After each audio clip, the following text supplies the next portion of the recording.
नमस्कार, आप देख रहे हैं आज़ाद कलम और आपके साथ मैं हूं नदीम हसन। देखिए, बिहार में चुनावी समर का सफ़र जो है अब अंतिम चरण में है, अंतिम दौर में चल रहा है।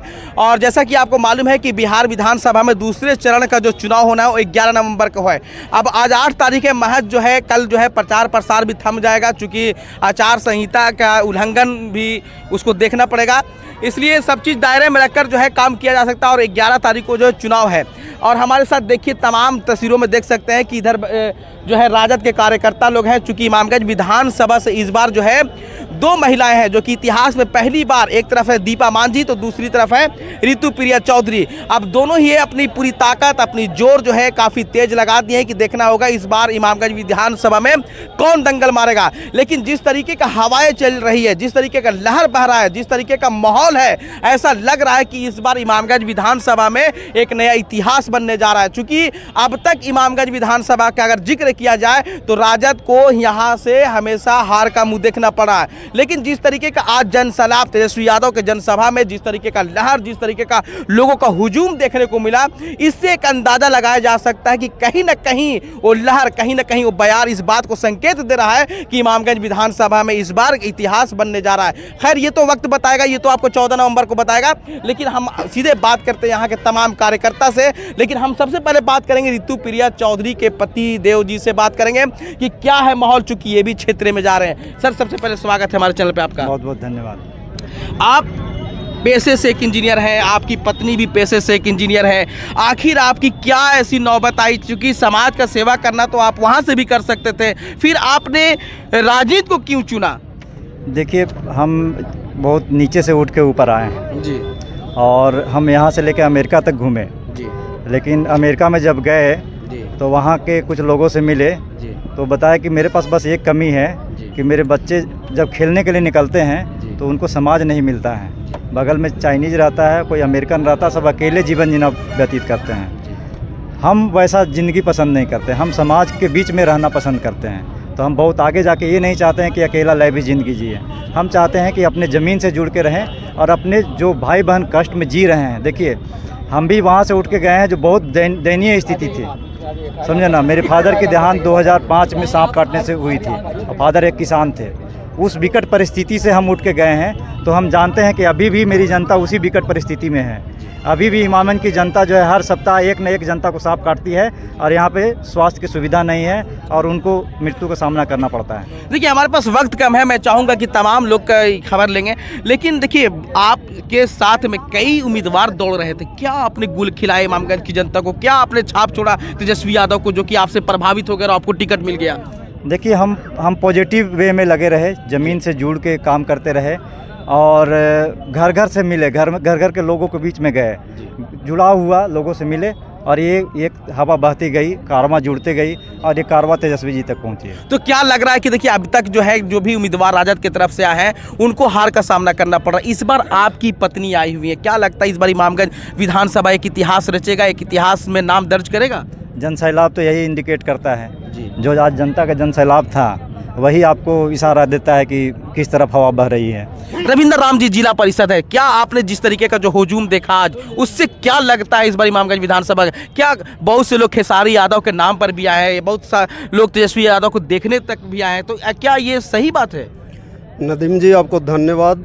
आज पूरे बिहार में बदलाव का लहर चल रहा है और जैसा आपने देखा यहाँ जिस तरह का जनसैलाब था, आपको याद होगा 2024 का लोकसभा चुनाव में इसी तरह का जनसैलाब उमड़ा करता था।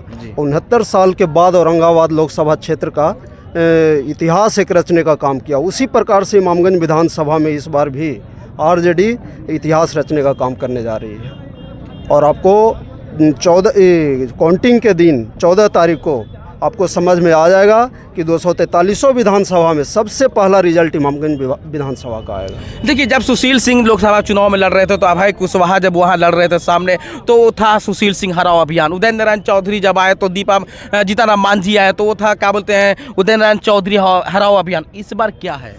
हराओ अभियान भी है, साथ ही साथ झांसा वर्सेस विकास का अभियान है।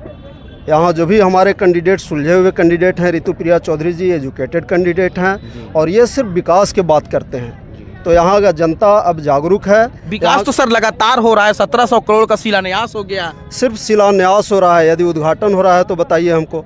शिलान्यास तो कोई भी कर सकता है। 1700 करोड़ का जो योजना यदि होता इमामगंज विधानसभा में, तो जो अभी आपको देखने के लिए मिल रहा है, आप चले जाइए इमामगंज से सफ़र कीजिए बेला घाटी तक, आप चले जाइए इधर कबिसा तक, जो स्थिति आज है मेन रोड का, जो स्थिति है, जो हज़ारों गाड़ियाँ प्रतिदिन गुजरती है, आज उस रोड का स्थिति जाकर के देख लीजिए, पता ही नहीं चलता है कि सड़क है कि गड्ढा है।